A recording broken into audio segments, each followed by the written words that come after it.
Ir 1925. gads. Vācijā dzīvo 564 tūkstoši ebreju. Lielākā daļa inteliģenti ieņēma amatu skolās, universitātēs un paši nodarbojās ar uzņēmēju darbību.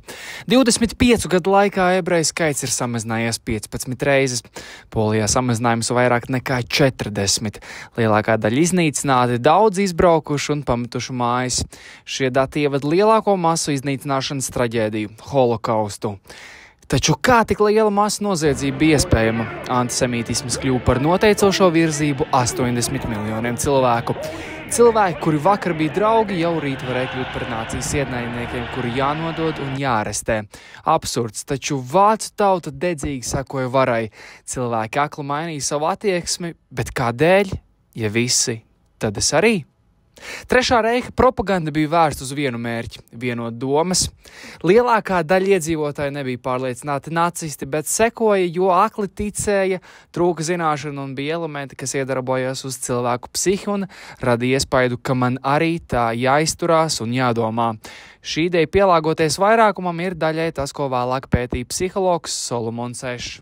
Šodien cilvēkus nevada nacistiska vara, taču masu ietekmēšana nav beigusies. Sociālajie mēdīji, informācijas burbuļi un algoritmi veido pasauli, kur mēs bieži pielāgojamies tam, ko domā citi. Paskatieties uz šīm līnijām. Vai vari pateikt, kura no 3 atbilst pirmajai? Šķiet vienkārši, vai ne? Bet kas notiek tad, ja dzirdi, ka apkārt cilvēki saka, ka pareizā atbilde ir C? Eša konformitātes eksperiments, jeb klasisks sociālās psiholoģijas eksperiments, tika veikts 1951. gadā. Solomons Ešs savā eksperimentā pētīja, kā grupas spiediens ietekmē individu spriedumu. Viņš vēlējās noskaidrot, vai cilvēki ir gatavi atteikties no savas acīm redzamās uztveres tikai tāpēc, ka visi pārējie domā citādāk. Eksperimentā piedalīsies 4 cilvēki, no kuriem tikai viens ir īstais eksperimenta dalībnieks. Pārējie ir aktieri, kas spēlēs dalībnieku lomu un pašlaik tiek instruēti, kā rīkoties.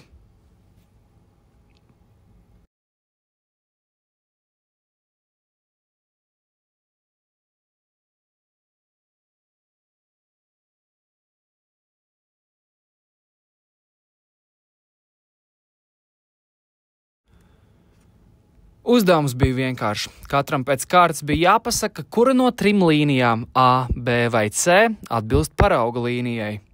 Pirmajās dažās kārtās visi dalībnieki, ieskaitot aktierus, sniedza pareizās atbildes. Šī bija sagatavošanās fāze, lai radītu uzticību grupas viedoklim. Tad nāca eksperimenta būtiskā daļa. Iepriekš nolīgtie aktieri sāka vienbalsīgi sniegt acīm redzami nepareizas atbildes.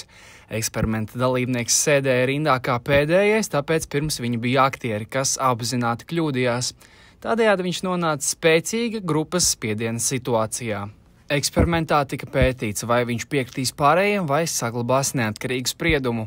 Kopumā bija 18 kārtas, 6 kārtās aktieri rādīja pareizās atbildes, 12 reizes speciāli kļūdījās, izdarot spiedienu eksperimenta dalībniekam. Eša eksperimenta gaitā tika pierakstīts ne tikai atbildes, bet arī dalībnieku uzvedība, komentāri un ķermeņa valoda.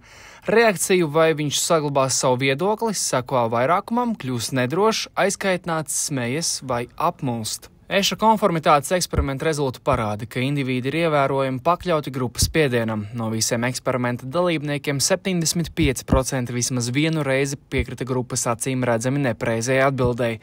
32% gadījumu dalībnieki piekrita grupas kļūdainajam viedoklim, savukārt 25% no dalībniekiem saglabāja savu neatkarību visās kārtās. Eksperiments atklāja, ka cilvēki bieži vien pielāgo savu viedokli grupu vairākumam, pat ja tas ir pretrunā ar viņu pašu uztveri, lai izvairītos no konfrontācijas vai atstumtības sajūtas. Ešs eksperiments ir kļūst par vienu no klasiskākajiem sociālās psiholoģijas pētījumiem, kas turpina iedvesmot diskusijas par grupas spiedienu, neatkarīgu domāšanu un kritisko spriedzspēju arī mūsdienās. Konformitāte nav tikai psiholoģisks Eša eksperiments. Tā parādās arī kino, seriālos un ikdienas dzīvē. Sekošana modes tendencēm, darba vietas normām, uzvedības maiņu vienaudžu spiedienā. Ko darīt, ja visi uzskata, ka pareizi ir viena lieta, bet tava sirds saka ko citu? Eša eksperiments atklāja, ka cilvēki nereti pakļaujas grupas spiedienam pat ja tas nozīmē atteikties no acīm redzamas patiesības. Es to skaidroju kā informācijas konformitāte. Jūs pieņemat grupas vairākumu informāciju, jo jums nav informācijas par attiecīgo situāciju, vai grupas ietekmē jūs sākat apšaubīt savu pārliecību. Ko darīt, ja nepakļaušanās sabiedrības viedoklim nozīmēs fiziskas sāpes? Arī šajā dilemmā parādās Eša eksperimenta atklājums, ka cilvēks pakļaujas grupas spiedienam, lai izvairītos no konflikta un nejustos atstums. Uzticēties grupai vai sev?